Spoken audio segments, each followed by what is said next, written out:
Passo número 12 em direção à riqueza. O cérebro você encontrará surpreendentes poderes novos em cada parte da mente. Verá como aumentar esses poderes de pensamento rápido, claro e eficiente.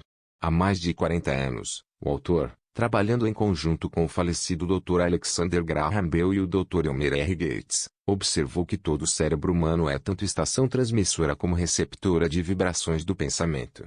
De maneira semelhante à empregada pelo princípio da transmissão de rádio, todo o cérebro humano é capaz de captar vibrações de pensamento, emitidas por outros cérebros. Relativamente à afirmação do parágrafo anterior, compare e considere a descrição da imaginação criadora, como foi esboçada no capítulo sobre a imaginação. A imaginação criadora é o aparelho receptor do cérebro, que recebe pensamentos emitidos pelos cérebros dos outros. É a agência de comunicação entre o consciente ou mente racional e as quatro fontes das quais se recebem os estímulos de pensamento. Quando estimulada ou aumentada para um elevado grau de vibração, a mente se torna receptiva ao pensamento, que lhe, página 169, chega por fontes externas. O processo de aumento tem lugar através das emoções positivas ou das emoções negativas. Através das emoções, pode-se aumentar as vibrações de pensamento. A emoção sexual encabeça a lista das emoções humanas, no que se refere à intensidade e à força propulsora. O cérebro estimulado pela emoção sexual funciona em ritmo mais rápido que quando a emoção está quieta ou ausente. O resultado da transmutação sexual é o aumento dos pensamentos a ponto de a imaginação criadora se tornar altamente receptiva a ideias. Por outro lado, quando o cérebro funciona em ritmo rápido, não só atrai pensamentos e ideias emitidos por outros cérebros, como dá aos nossos próprios pensamentos a sensação que é essencial, antes que os pensamentos sejam captados e aproveitados pelo subconsciente. O subconsciente é a estação transmissora do cérebro, pela qual são emitidas vibrações do pensamento. A imaginação criadora é o aparelho receptor, pelo qual são captadas as energias do pensamento. Juntamente com os importantes fatores do subconsciente da faculdade da imaginação criadora, que constituem os aparelhos transmissor e receptor de sua máquina de emissão mental, considere agora o princípio de autossugestão, que é o meio pelo qual você poderá pôr em operação a estação emissora. Pelas instruções dadas no capítulo sobre a autossugestão, você foi perfeitamente informado sobre o método pelo qual o desejo pode ser transmutado em seu equivalente monetário. A operação de sua estação emissora mental é processo relativamente simples. Basta que tenha em mente três princípios e os aplique quando quiser usar a estação emissora, o subconsciente, a imaginação criadora e a autossugestão. Os estímulos pelos quais você põe em ação esses três principais foram descritos, e o processo começa com o desejo. Somos governados por forças intangíveis em épocas passadas. O homem dependeu demais dos sentidos físicos, limitando seus conhecimentos a coisas físicas, as quais podia ver, tocar, pesar e medir. Estamos entrando agora na época mais maravilhosa de todas, época que nos ensinará algo sobre as forças intangíveis, página 170, do mundo que nos cerca. Talvez aprendamos, ao passar por essa época, que o outro eu é mais poderoso que o eu físico que vemos ao olhar no espelho. Às vezes, fala-se ligeiramente sobre os intangíveis, coisas que não se percebem por nenhum dos cinco sentidos, o que deve lembrar-nos de que todos nós somos controlados por forças invisíveis e intangíveis. A humanidade inteira não tem poder para lutar contra ou para controlar as forças intangíveis, envoltas nas ondas balançantes dos oceanos. Falta ao homem capacidade para entender a força intangível da gravidade, que mantém seu pequeno planeta suspenso no espaço e impede-o de cair do planeta, e lhe falta ainda mais o poder de controlar essa força. O homem é completamente subserviente à força intangível que vem de uma tempestade de trovões e está igualmente desamparado em presença da força intangível da eletricidade. E isso ainda não é, de modo algum, o fim da ignorância humana em relação às coisas invisíveis e intangíveis. Não compreende a força intangível, e a inteligência, envolta no solo terrestre, força que lhe fornece cada migalha do alimento que come, cada artigo de vestuário que usa, cada moeda que carrega no bolso. Comunicação de cérebro a cérebro finalmente, mas não menos importante é que o homem, com toda a cultura e instrução de que tanto se orgulha, pouco ou nada entende da força intangível do pensamento, a maior de todas as intangíveis. Sabe muito pouco relativamente ao cérebro físico e a vasta rede de maquinária intrincada, pela qual o poder do pensamento é traduzido em seu equivalente materialismo agora, porém, está entrando numa época de esclarecimento do assunto. Homens de ciência começaram a voltar a atenção ao estudo dessa coisa estupenda chamada cérebro e, conquanto ainda se achem no jardim da infância desses estudos, já adquiriram conhecimentos suficientes para saber que no quadro central do cérebro humano, o número de linhas que ligam as células cerebrais uma à outra, é igual ao número 1, seguido de 15 milhões de zeros. O número é tão estupendo, disse o Dr. Seudson Henrique, da Universidade de Chicago, que números astronômicos, página 171, referentes a centenas de milhões de anos-luz se tornam insignificantes mediante comparação. Já se determinou que existem de 10 a 14 bilhões de células nervosas no córtex cerebral humano e sabemos que estão arrumadas segundo padrões definidos. Essas arrumações não são ao acaso. São ordenadas.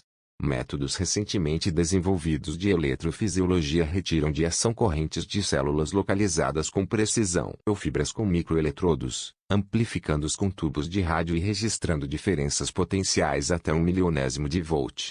É inconcebível que tão intrincada rede de máquinas exista pelo simples propósito de cumprir as funções físicas secundárias, para o crescimento e manutenção do corpo físico.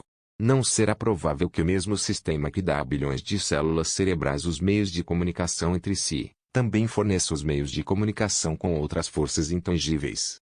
O New York Times publicou um artigo de fundo, mostrando que, pelo menos uma das grandes universidades e um investigador inteligente no campo dos fenômenos mentais, estão procedendo a uma pesquisa organizada, através da qual se chegou a conclusões que se equiparam às descritas nesse capítulo e no seguinte. O artigo abaixo analisa rapidamente o trabalho executado pelo Dr. Rini e seus colaboradores, na Universidade de Duke. O que é a telepatia? Há um mês, citamos nessa mesma página alguns dos notáveis resultados obtidos pelo professor Rini e seus colaboradores, na Universidade de Duke, através de mais de 100 mil testes, para determinar a existência da telepatia e da clarividência. Esses resultados foram resumidos nos primeiros 2 artigos do EPS Magazine. No segundo, que agora foi publicado, o autor, E.A. Gaudict, tenta resumir o que descobriu, ou o que parece razoável inferir, com referência às maneiras extrasensoriais de percepção. A existência real de telepatia e clarividência parece agora, para alguns cientistas, enormemente provável, como resultado das experiências de Rini. Pediu-se a várias pessoas, dotadas de percepção especial, que descrevesse quantas cartas, página 172, pudessem, num baralho especial, sem vê-las e sem outro acesso sensorial a elas. Descobriram-se uns 20 homens e mulheres que enumeravam tantas cartas corretamente, que não havia sequer uma possibilidade em muitos milhões de terem acertado por sorte ou acidente. Mas como conseguiram? Esses poderes, presumindo-se que existam, não parecem ser sensoriais. Não existe órgão conhecido para eles. As experiências funcionaram tão bem a distâncias de muitas centenas de milhas, como dentro dos limites de uma sala. Tais fatos também excluem, na opinião de Urid, a tentativa de explicar a telepatia ou a clarividência por qualquer teoria física de radiação. Todas as formas conhecidas de energia radiante diminuem inversamente ao quadrado da distância percorrida. O mesmo não acontece com a telepatia e a clarividência. Mas elas variam por causas físicas, como fazem os nossos demais poderes mentais. Contrariamente à opinião geral, não aumentam quando a pessoa dotada de qualidades de percepção especiais está dormindo ou semi-adormecida, mas, ao contrário, quando está completamente desperta e alerta. Rini descobriu ainda que os narcóticos diminuirão, invariavelmente, essas qualidades, enquanto um estimulante irá aumentá-las. Parece que nem o melhor dos telepatas ou clarividentes poderá obter bons resultados se não tentar ao máximo.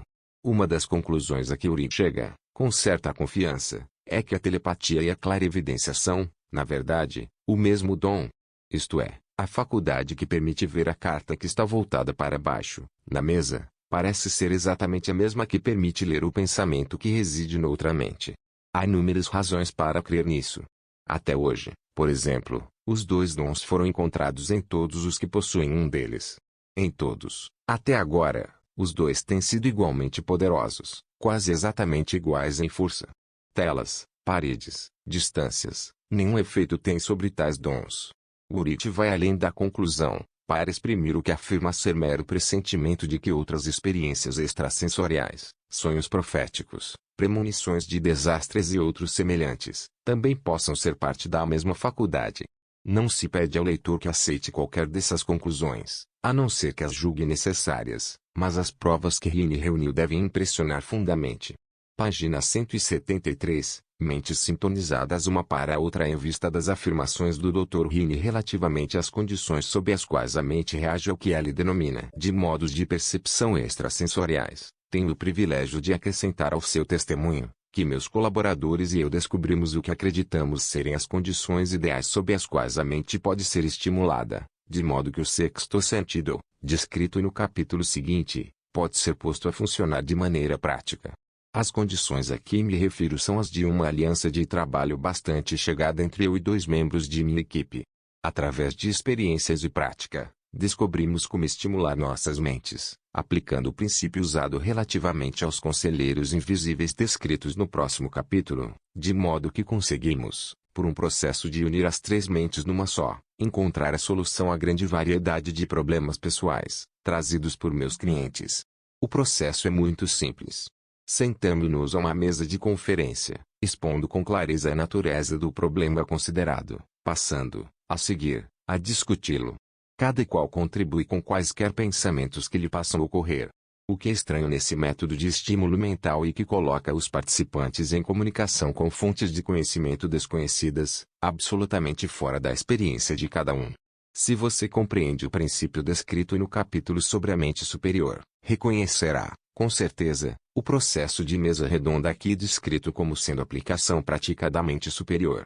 O método de estímulo mental, através de discussão harmoniosa de assuntos definidos, entre 3 pessoas, ilustra o uso mais simples e prático da mente superior.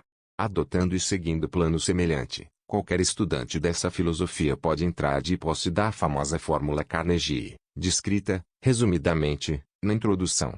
Se agora nada lhe significa, marque a página e leia novamente, depois que terminar o último capítulo.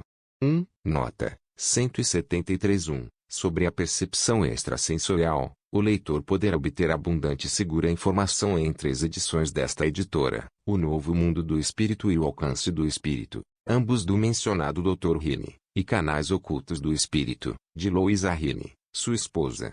NR, página 174, pontos a fixar. 3 princípios simples coordenam agora seus poderes de pensamento e realização. O domínio adquirido sobre os intangíveis, tão importantes, pode exercer uma influência negada a muitos homens. Descobertas remotas da ciência mental tornaram-se agora instrumentos práticos de progresso pessoal. Você domina agora o segredo-chave da mesa de conferência. 10 trilhões de servos minúsculos, as células cerebrais, formam padrões de pensamento, imaginação e vontade. Sua mente pode assimilar qualquer quantidade de conhecimentos referentes a ganhar dinheiro. A maioria das pessoas desejam riquezas, mas poucas providenciam o plano definido e o desejo ardente que pavimenta a entrada de riqueza.